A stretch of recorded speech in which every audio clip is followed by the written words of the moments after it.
There she is. Hi, everybody. Welcome to Stress for Lunch. I'm your host, Bill. And we always have that little delay because I have to switch the mics, and I always seem to do that after I start the stream because I'm just not a quick learner when it comes to that kind of thing. I hope everybody's doing well. Have I got something to show you? Hi, everybody. This is Thursday night, and the occasional Thursday night, once every 4 or 5 months or so, is the night I have to go and pick up my cat because he gets his blood sugar test done, and has to be done on a Thursday because that's the night the vet's open till 8. So I got to get out of here when that's ready, but we should have a full hour, I would hope. And I'm going to go pretty much straight to questions, except that I've got something to show you guys. So I've been working on these animation things on and off for, honestly, seriously, from the time I did my first rendering, it's almost like 4 years now. And, you know, peaks and valleys and so on and so on and so on. And the thing that was always holding me up was the humans. There were two problems with the digital people. One of them was, do they look real enough? Because I don't want to do anything from the uncanny valley. Last thing I want to be known as is the guy who's like the Polar Express guy, because that movie is just plain creepy. And the second thing is, so first of all, can they look good enough? And secondly, can I get an actual performance out of them? There was a time there when I was thinking I could do this in Star Citizen 2-3 years ago, but you just didn't have there just wasn't the subtlety of facial expression. So anyway, about a week or so ago, they had first open access for the metahumans that I showed you guys videos of before. And so I went in there on Monday and cranked out a couple of quick characters and downloaded them. And then I spent about 4 hours working on what you're about to see. And all I want to say about this, well, two things I want to say about, one thing I want to say about this. It was done ad-lib, and since I didn't write it, I'm afraid that this thing at the end of the 30 seconds contains the F-bomb. So if you're sensitive about those things, this would be a good time to turn the volume down. We actually ran it this morning in front of 15 or 20 people when we do the show live, the Moving Back to America show live, and I said, should I beep this out? And the universal consensus was don't. So if turns out that you're offended by that, you just take some names and addresses from the comment section. I'll play this twice, and then we'll get on with the show. It's only a minute long, and the animation's only 30 seconds. I just like the way the music rolls out, too. So here we go. You tell me what you think. Hey, man, you don't have to like it. I don't like it either. But, look around you, man. There's nothing here. There's nothing here, and there's nobody coming. We are going to have to make it here on our own, or else we're both going to die out here. And that's all there is to it. Now, I don't like it, and you don't like it, but that doesn't make any difference. If we don't start working together, then neither one of us are going to get off this fucking rock ever.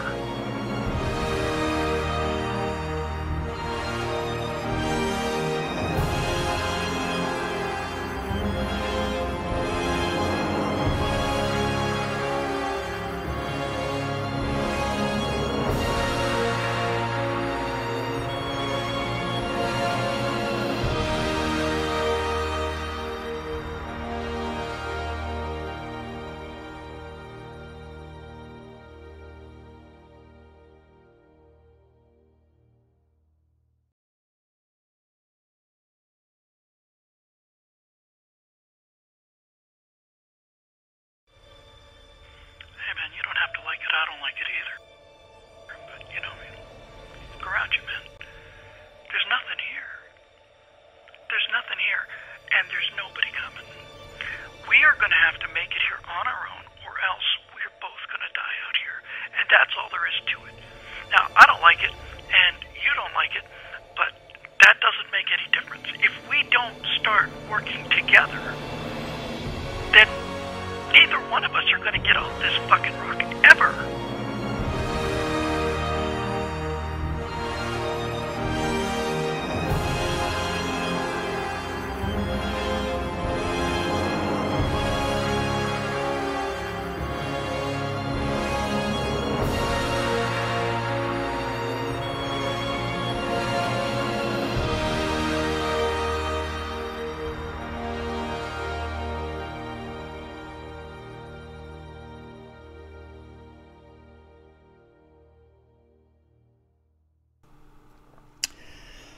Yeah.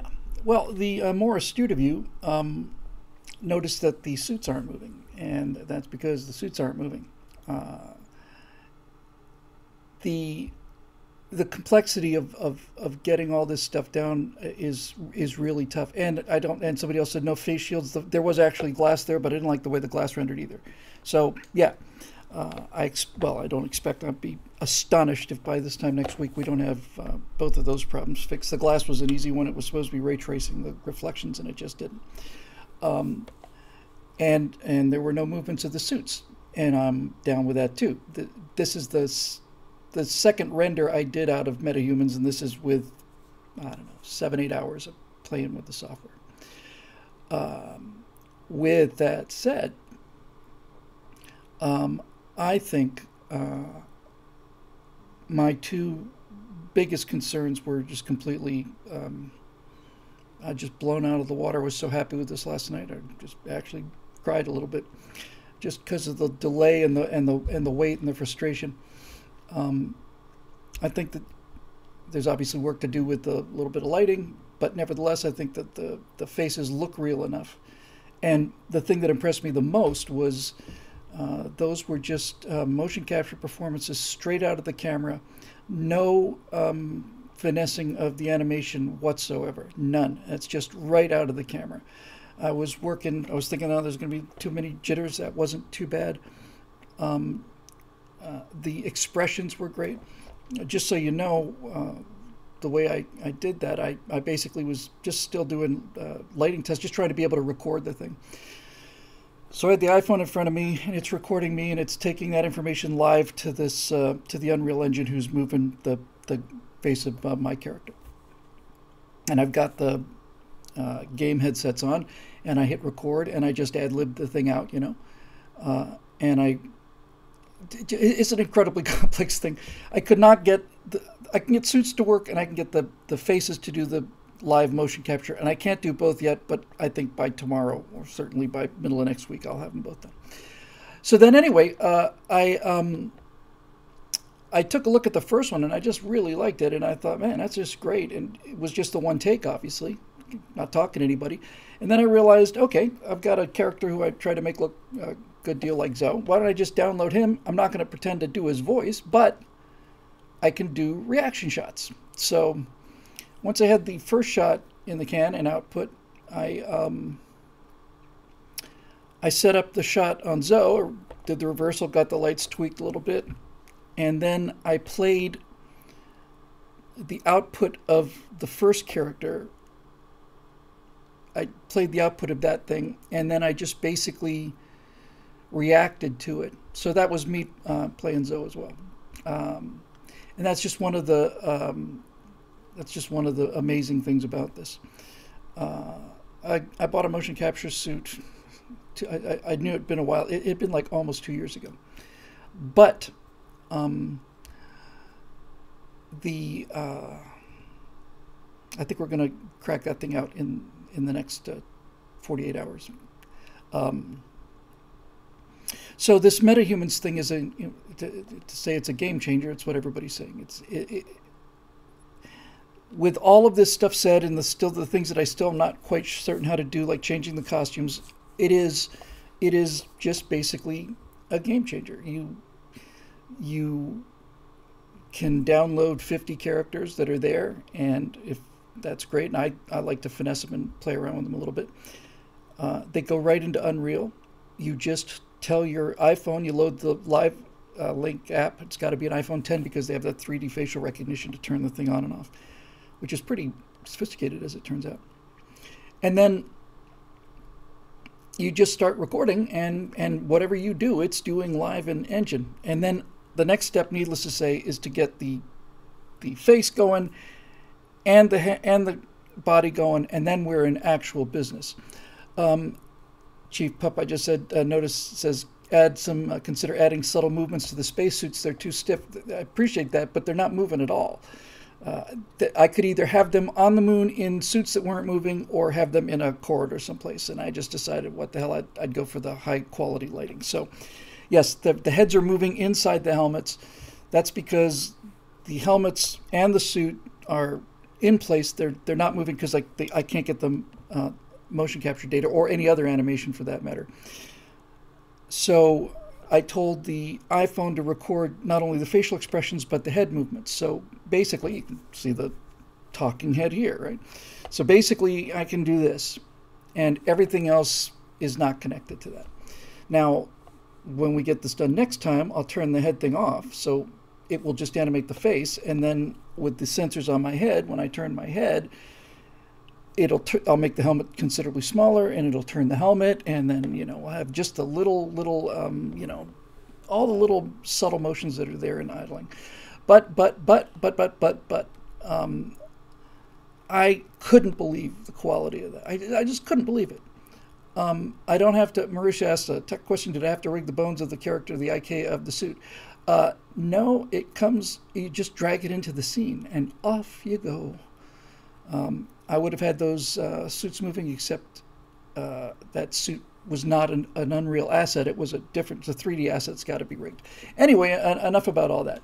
But I just love it. And I'm going to play it one more time for my own self. And with all of the caveats about the suits not moving, put that aside for a minute and put aside the fact that I didn't have the caps on their heads or any of that other stuff. Just look at the faces and look at the performances in terms of the subtlety of the eye. It's the eye movements. I've seen top level animators put out stuff where everything's moving great, but the eyes are just kind of, they're just doing this. And it's these tiny little eye movements that is everything. So I'm going to play it one more time just because I feel like doing it. The helmets will be smaller, and when they move with the suit, and when the suits are moving and they're going to walk in it, it's over. It's all over. Here we go. One more time just for me. Hey man, you don't have to like it. I don't like it either. But look around you, man. There's nothing here. There's nothing here, and there's nobody coming. We are going to have to make it here on our own, or else we're both going to die out here. And that's all there is to it. Now, I don't like it, and you don't like it, but that doesn't make any difference. If we don't start working together, then neither one of us are going to get off this fucking rock ever.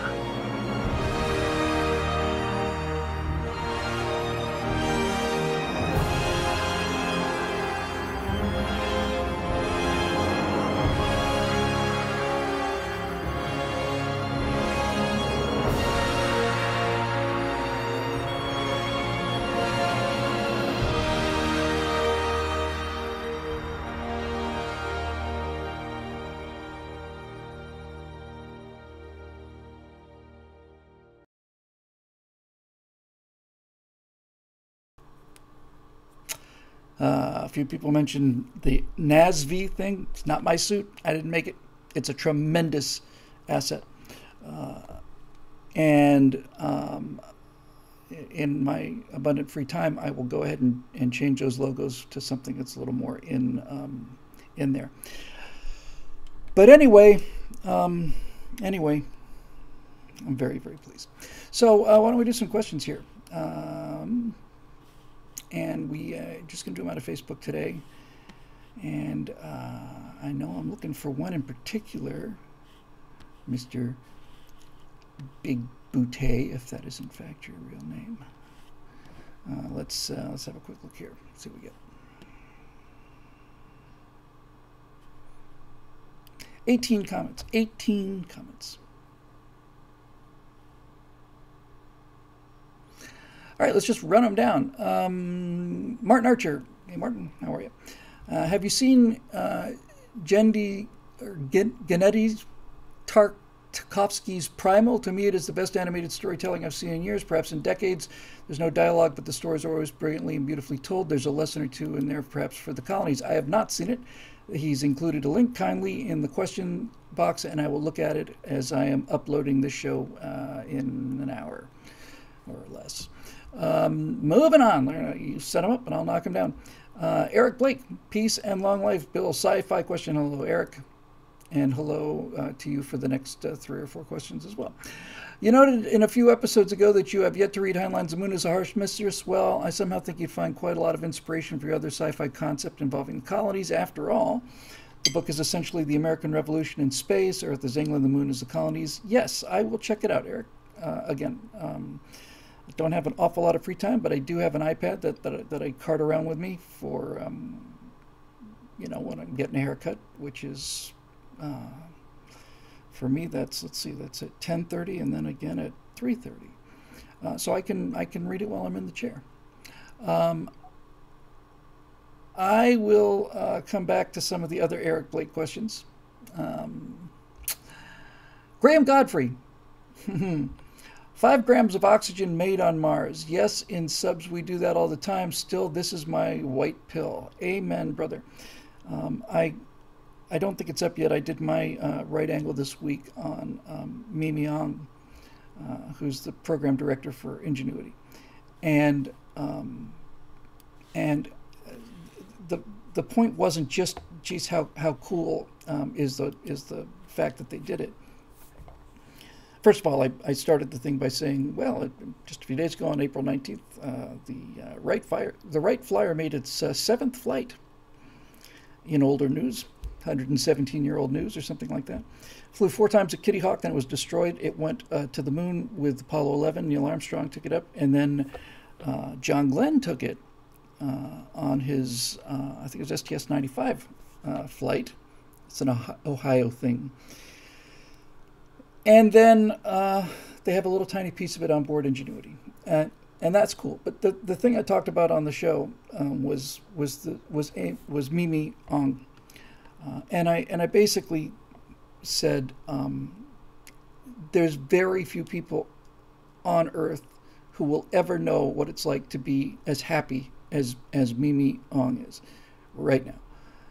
When you put decades into a moment, it's the point I made is it's almost like a bank account. You put all this emotion and all of this energy and work and effort, imagination, frustration, all of it. You put all of that into this account, and it develops over years, and it generates interest.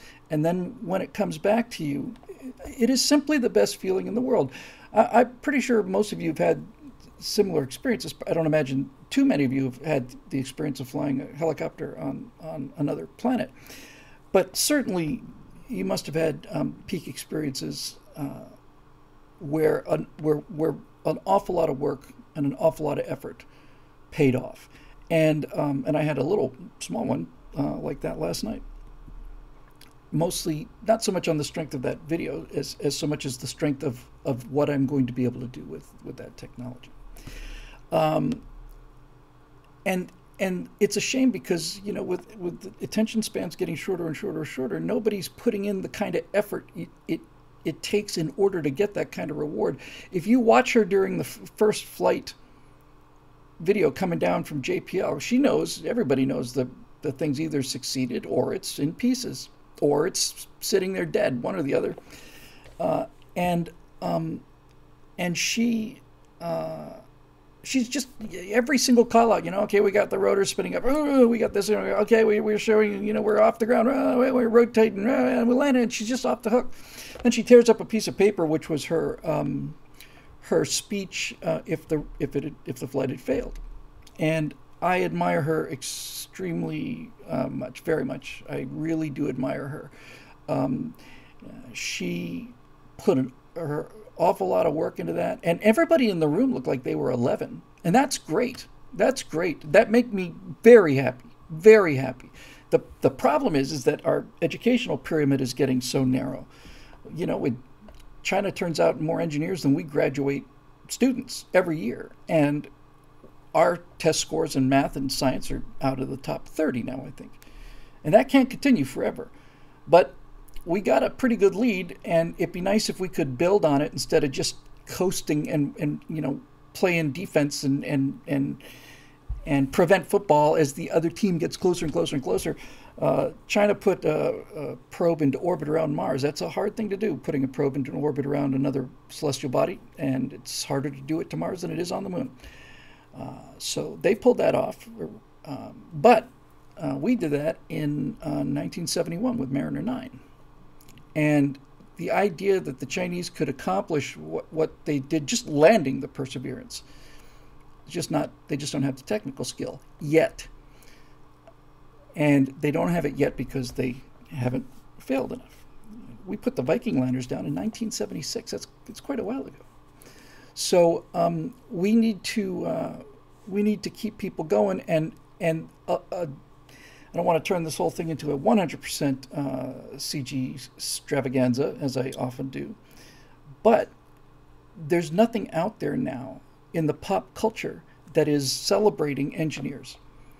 Although I will say, and I'm not a big fan of the show, but I will say that The Expanse is really good at that with Naomi Nagata. They don't get too much into the nuts and bolts, but she's clearly, good at her job, and she's the engineer, and I bought it. So so we need to do what Star Trek did, and Major Matt Mason, and all the shows we were playing in the walk-in. We'd play old TV tunes sometimes, and we played the theme before we started recording. We played the theme song from the Jetsons and Johnny Quest, and Space Ghost, and all of that stuff. And we had Major Matt Mason, and we had G.I. Joes, and all of it. It was everywhere. And John Pershing points out SpaceX always qualifies with how enthused people are for them. Yes, that's true.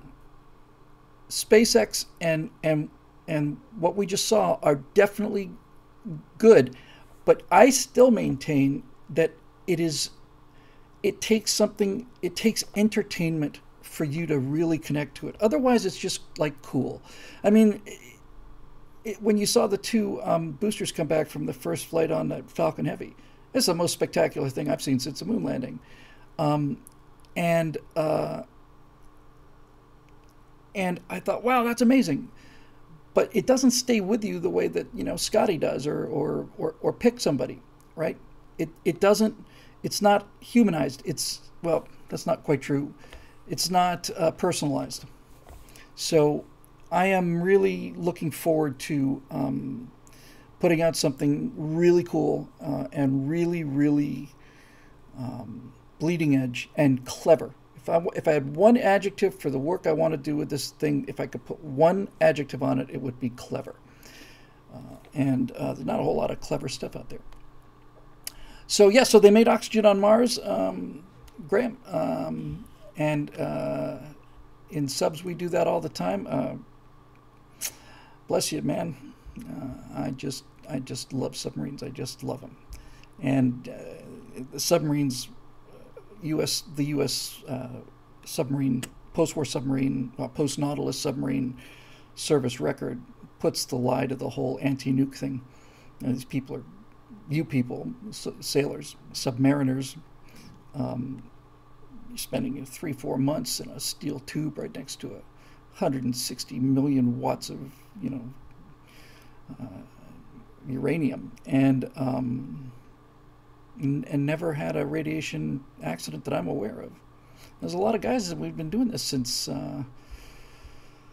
57, was it, for Nautilus? So. That's 64 years. And so, so that's great. So I'm going to move along here. Here we go. Dave Big Booty, please tell me this is your question. From, it sounds like it is, from our friend Dave Big Booty in the, or Big Booty in the comment section, but Dave Wilson on Facebook. Writes a question he said he was going to write, and I didn't know what the question is because I'm not Joe Biden, but nevertheless it was still sounded like a good question. So let's see what he said. So back in the day, you proposed the Free Frontier Foundation. For all the noobs, it's TSL 13 at around the 33-minute mark. Your sales pitch for the Free Frontier Foundation was an ad for a Super Bowl showing a small Chinese lander on the moon just outside a glittering expanse of lunar Las Vegas. I'll tell you all about that. I'm paraphrasing because I don't want to give it away. So now that you have the tools to make your own movies and characters, will you make a version of this ad? Dave Big Booty, that is brilliant. That had not occurred to me. I'll tell you what did occur to me when I saw what I could do with this.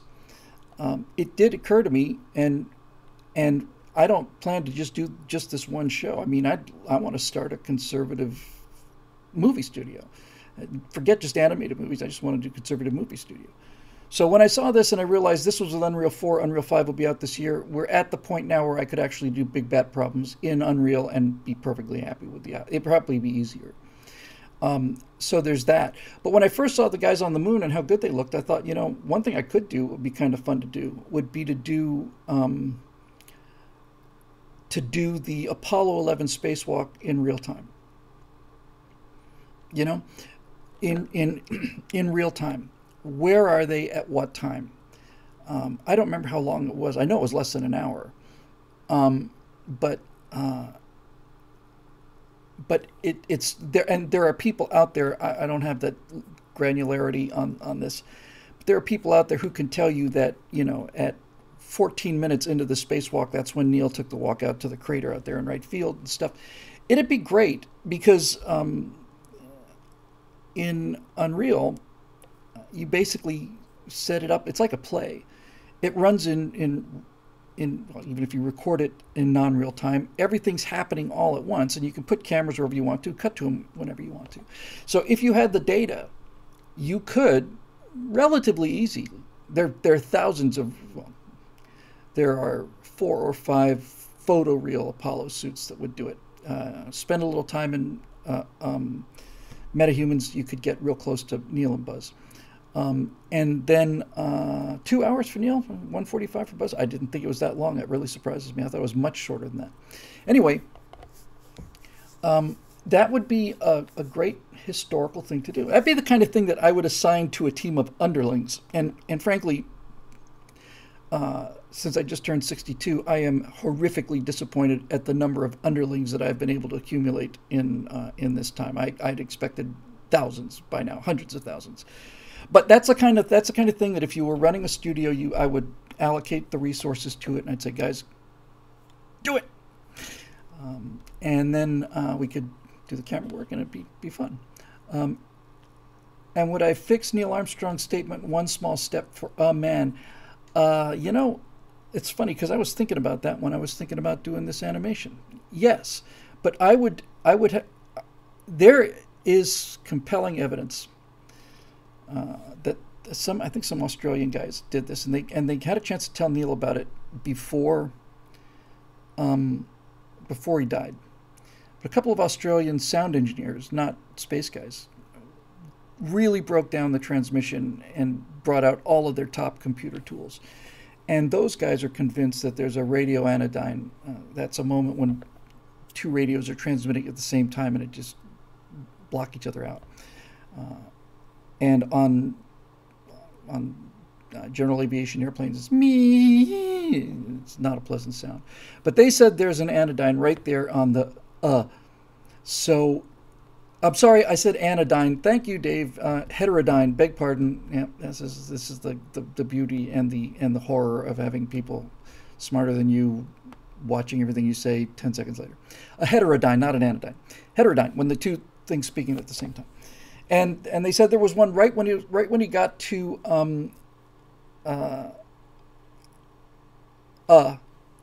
so they're pretty sure he said that's one small step for a man, one giant leap for mankind. And that reminds me of one little thing. It's a little piece of chrome, you know. Chrome are these little things that you come up with that you add to basic plots, and they can be props, they can be locations, they can be a line or two, sets, whatever. And when I'm trying to think about what it's going to take to get this guy to grab his family and leave and head out for the frontier, I think the thing that's going to put him over the top is he's going to see one of his, like the 10-year-old boy or something, who's taking a history lesson online, and I'm going to do this. And they're going to talk about the first moon landing. which was accomplished by Nell Armstrong, a black woman, who said, "That's one small step for a woman, one giant leap for being kind." And that's what they're going to say. And when he hears that, he's going to lose his mind, because, they're rewriting the history everywhere, and he's just not going to take it. And so, yeah, so that'll be cool. But with all that said, Dave, the idea of doing that commercial, I just should do it just because I want to. And it's not hard. That's actually a very simple thing to do. Very simple thing to do.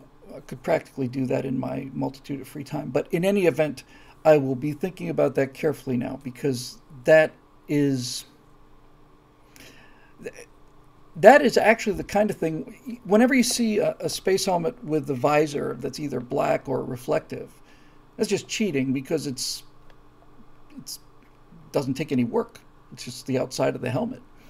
The animating of the face and stuff is much harder. That's why you so often see things like Master Chief and all the guys in Halo have these reflective visors so that you can't see their faces and their eyes. It's a clever way of cheating the fact that saves them enormous amounts of time on animation.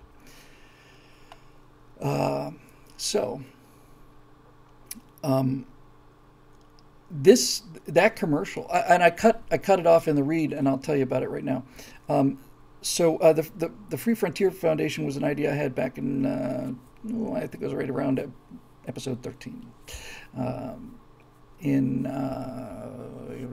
7 years ago, something like that. And basically, this was before the SpaceX revival, just as they were just getting started. And I was at the point when it's like, you know what, we don't have a space program, and we're not gonna. So why don't we just go out and have our own? And we start this foundation, 2012, thanks, Dave. Start this foundation, and we just go to the American people, and we'd raise the money, and we would just go to Mars and the moon first and all the rest of it. And I said, here's what I would do for a commercial for returning Americans into spaceflight. Again, things have improved considerably since then. I would do a commercial that looked like this. You'd see groups of people in like living rooms and stuff, and everybody's like leaning forward, and everybody's gathered around TV screens, and it's present day. And then you see this video footage of this lander on the moon, but it's bigger and kind of more modern than the Apollo lander. And everybody's leaning forward, and you can tell the whole world is watching, and the guy comes down the steps, and you're thinking, wow, this is great, what's going on? And then you see him like knocking a flagpole into the ground, and then he steps back and he salutes, and it's the Chinese flag. And at the time I said, that's going to punch Americans in the guts. The idea that they're going back and we're not. It should just hurt, boom. And so you hold on that shot for a second or two, and then the Chinese guys, the astronaut, starts bouncing around. And then you just do a nice steady pan off to the left. And on the lunar surface, about 100 yards away, there are two American astronauts just kind of leaning against their pressurized rover, kind of bored. And behind them is an entire lunar city with casinos and water park rides under a dome. And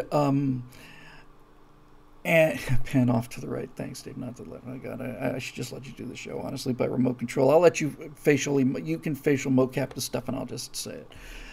But anyway, the whole idea is, yeah, congratulations, China. Big, impressive. It is actually impressive.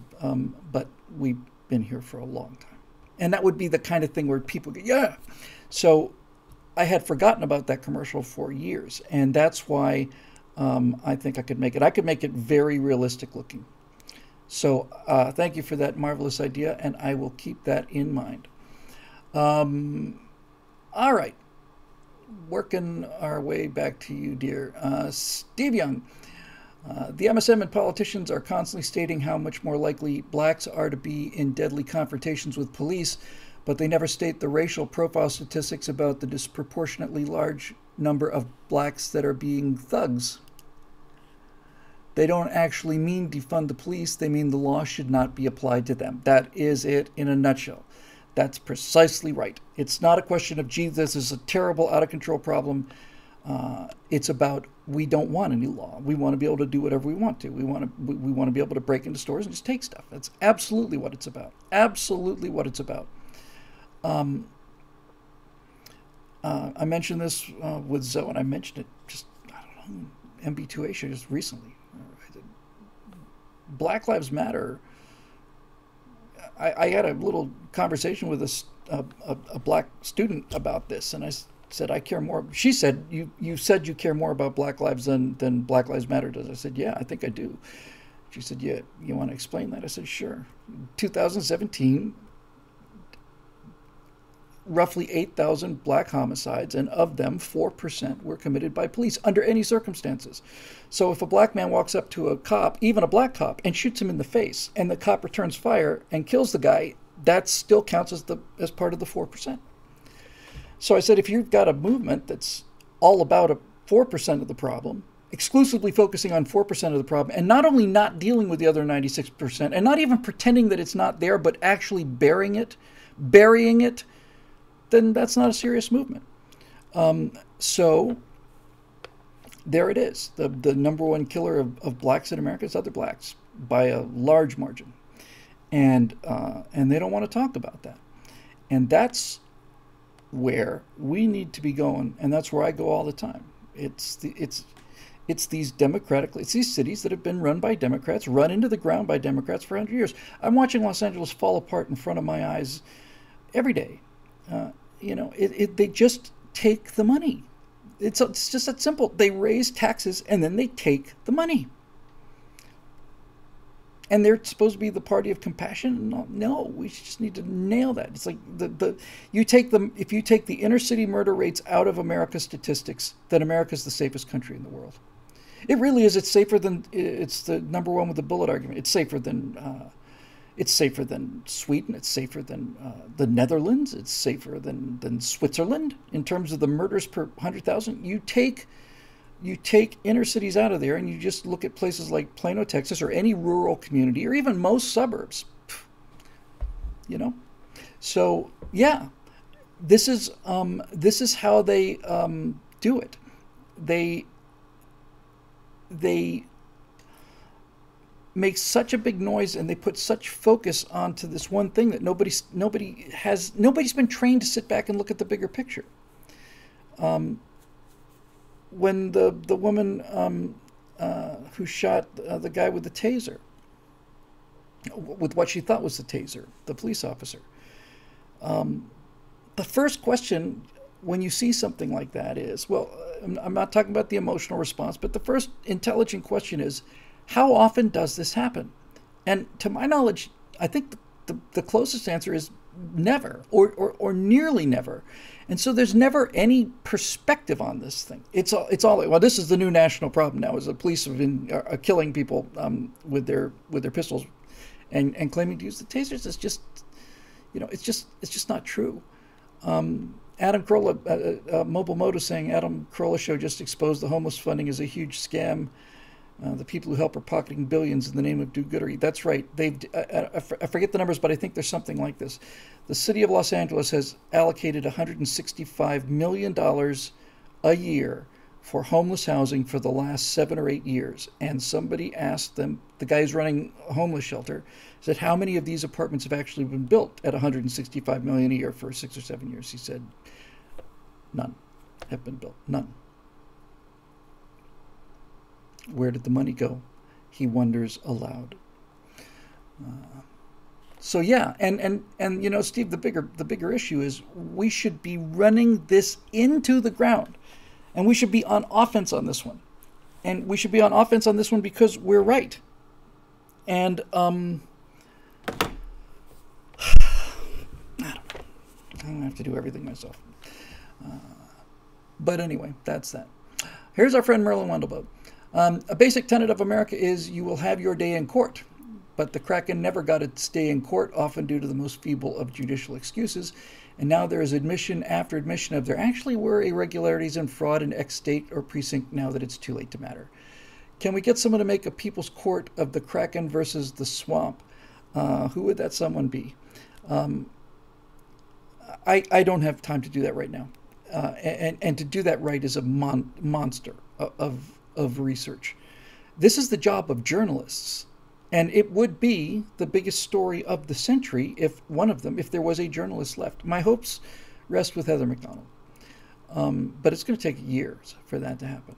But I did notice that, and you noticed that, and everybody else noticed that all of the outrageous claims that Donald Trump made after the election turned out to be true. Those are irregularities in voting in Pennsylvania. That's a conspiracy theory. They were thoroughly debunked. And then 8 weeks after the election, turns out there were major irregularities in voting in Pennsylvania. The last one I heard was a couple weeks ago. I think Trump lost Nevada by 40,000 votes, and somebody said there's direct evidence of 50,000 votes being injected into the system.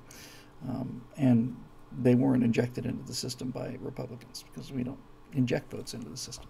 We still understand what all this stuff's about. So yes, that story needs to be told. And you know, for those of you who are paying attention, I got a little upset about that entire thing. And it's tough for me because I make a real point of wanting to be right on the big issues. You know, opinion is an opinion, but that's an accusation.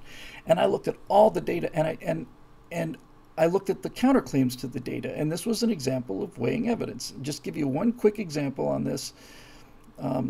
The people who brought out the baskets of votes at the was it the State Farm Center in Atlanta, and 60 Minutes did a piece debunking that. And I got 15 emails from people saying, "Bill, have you seen the 60-minute piece? You claimed that was evidence of voter fraud, but they've done a pretty good job of debunking this." And I said, "No, I haven't." So I took a look at it.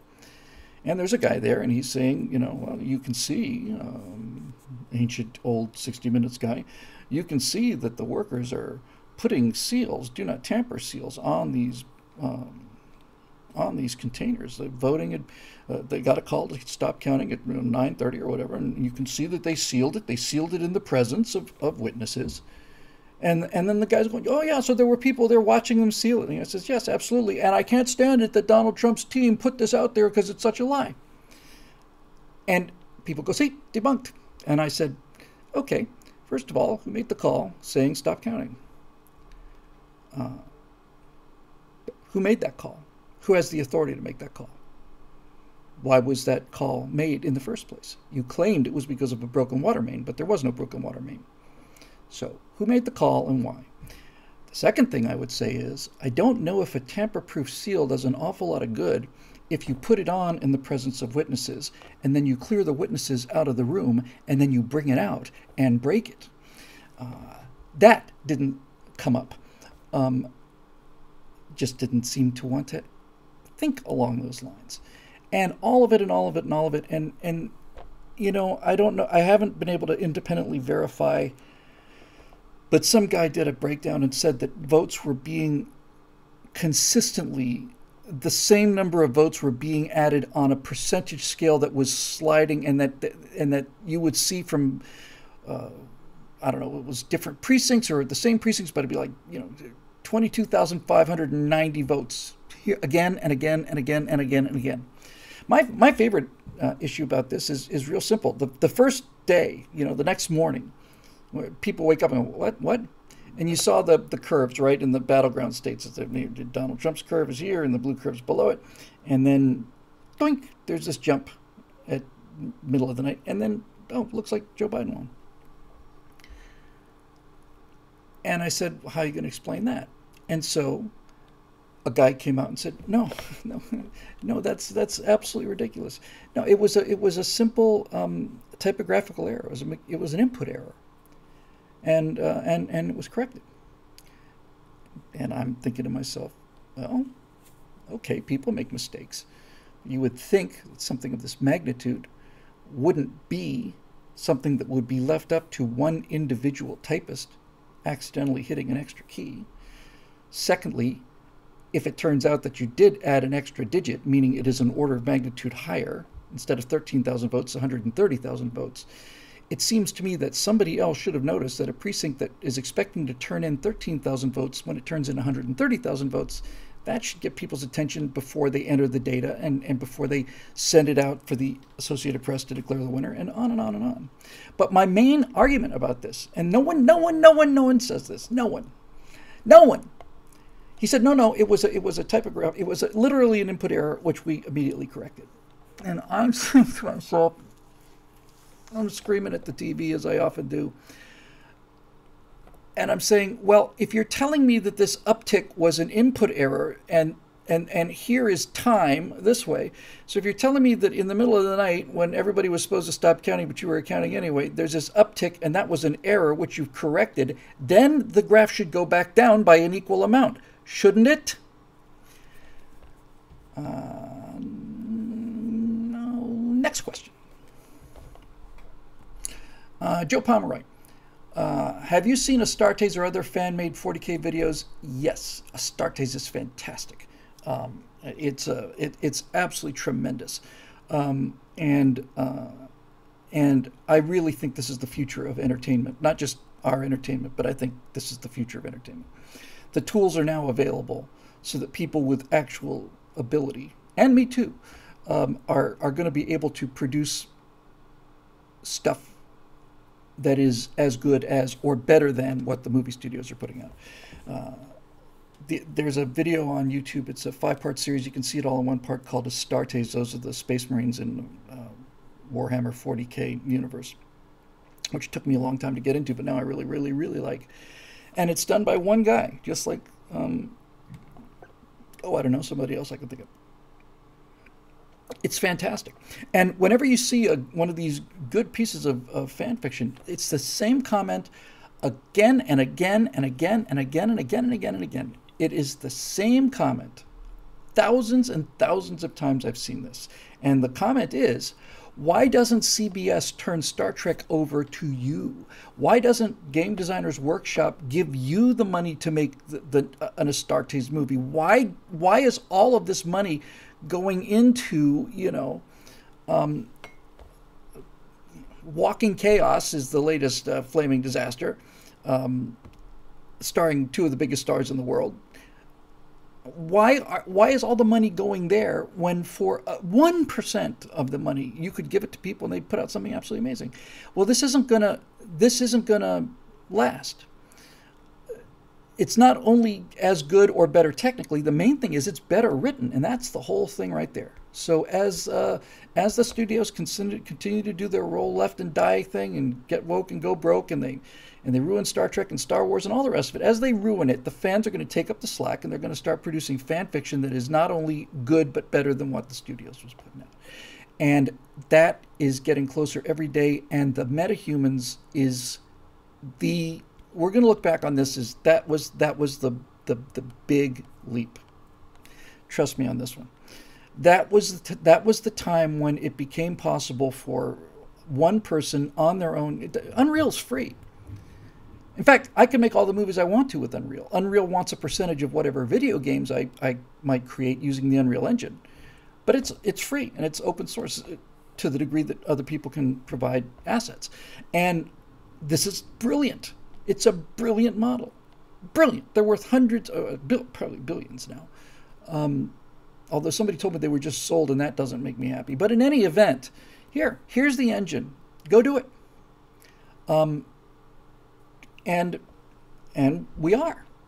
And we're going to start seeing things now because of the metahumans. And when Unreal 5 drops, we're really going to be we're going to be in a whole new world. Because then a feature film goes from, even a low budget feature film goes from $1.5 million to, I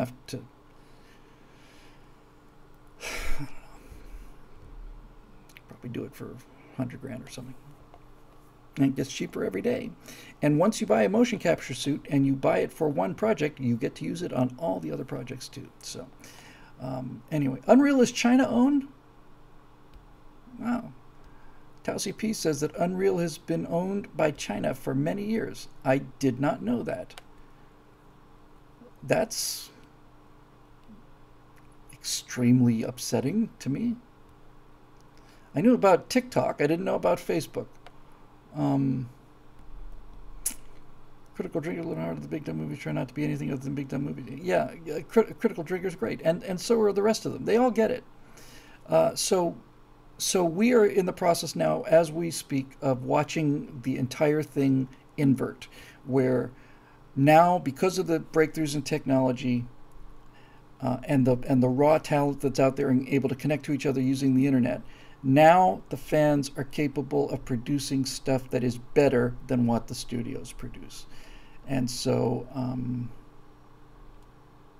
you know, there you go.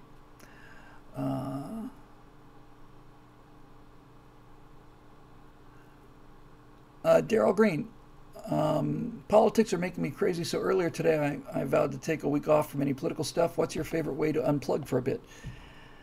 I gotta tell you, I'm not real proud of this, but it's I go into this science fiction world, and I put together the little tools that I need to get the money to show people what kind of world I want to live in. That's really what it's all about. It's just this is my vision. This is kind of a utopian thing. It will have human failings in it because utopianism is kind of boring, but nevertheless, yeah, I can tell people about what they're missing, and I can talk about things like gun rights and being able to defend yourself and counting on your neighbors and all the rest of it. But I really, that actually relaxes me quite a bit. And I have been watching way too much Harry Enfield lately, Harry and Paul. I've seen everything they've done. I think that the funniest comedy team ever lived. They are brilliant comic actors. So we'll see.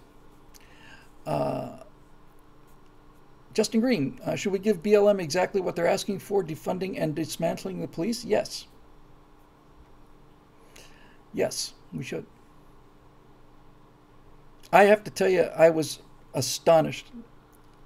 We just talked about the election. I'm not going to say another word about it, but I'm astonished that Trump didn't carry 50 states. After the riots and Minneapolis, you know, and Minnesota staying blue, it's like, there you go. I've mentioned this a few times before too, Gerard, but the problem is that people are allowed to travel from one state to another. So Californians can take the most beautiful state in the country and probably the most beautiful piece of geographical real estate in the world and turn it into a hellhole, at which point they depart California, and then they take their attitudes and their voting with them, and they go and start screwing up Texas and Idaho and Nevada and Florida, and fill in the blanks, Arizona. So if you had to stay in California, if you weren't allowed to move, then you would have to suffer the consequences of your own bad decisions. And you would learn something, presumably. But in any event, it just doesn't seem like it's going to happen. Got to be thinking about going to pick up the cat here. We're almost at the end of the question. Somebody asked a specific one, and someone's here. Hi. Hi. We're good. Thank you. Okay. Have a good night. Who just said the question was up there for a month?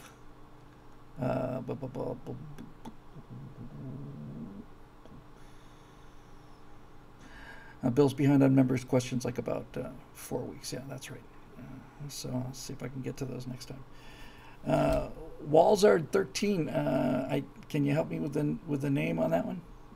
Because I've gotten one from, I think I've gotten one from everybody on the comment section. 1993 movie Demolition Man. I'm looking for it. Let me check again here.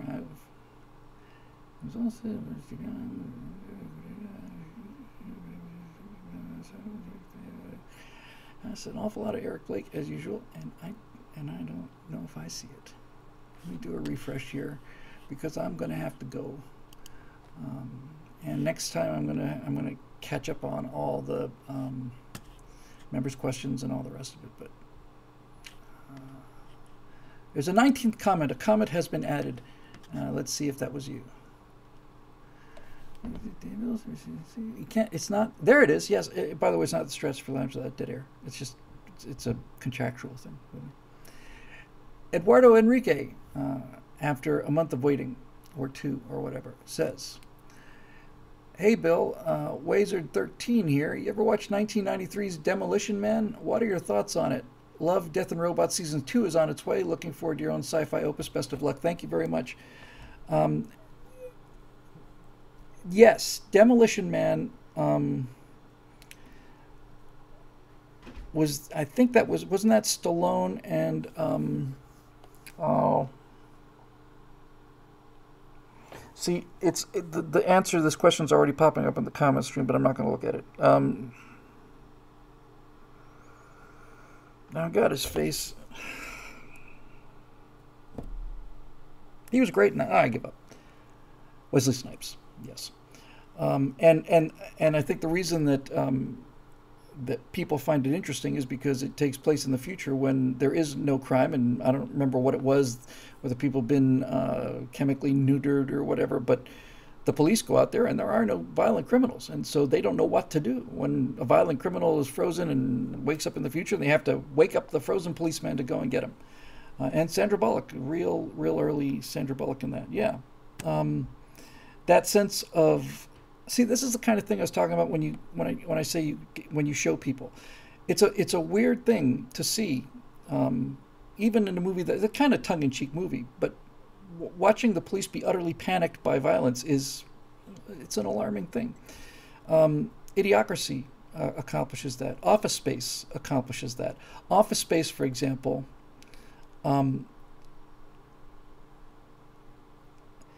Office Space just captures something, and Idiocracy as well.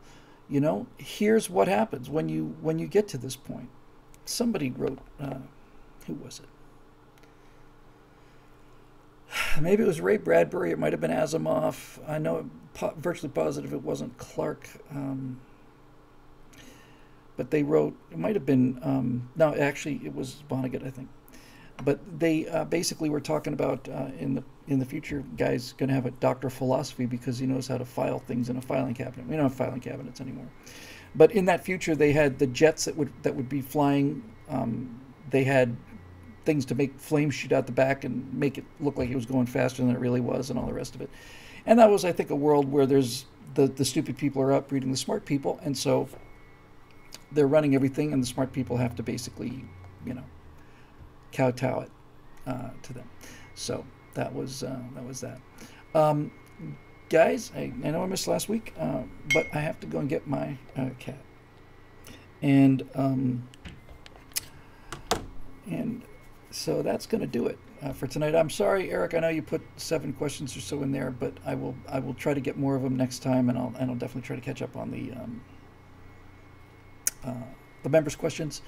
And there's like a nice link to the World Space Hotel, which is supposed to open in 2027. Thank you, Eric. And I'll take a look at that thing too, Martin, that animation there. So, yeah, that'll do it for this edition of the Stratosphere Lounge. It's made possible by the members at BillWhittle.com, to whom we are eternally grateful. And watch this space, because I think we're going to see some exciting things here in the near future. Vacuuming, for example. Okay, we'll see you next week.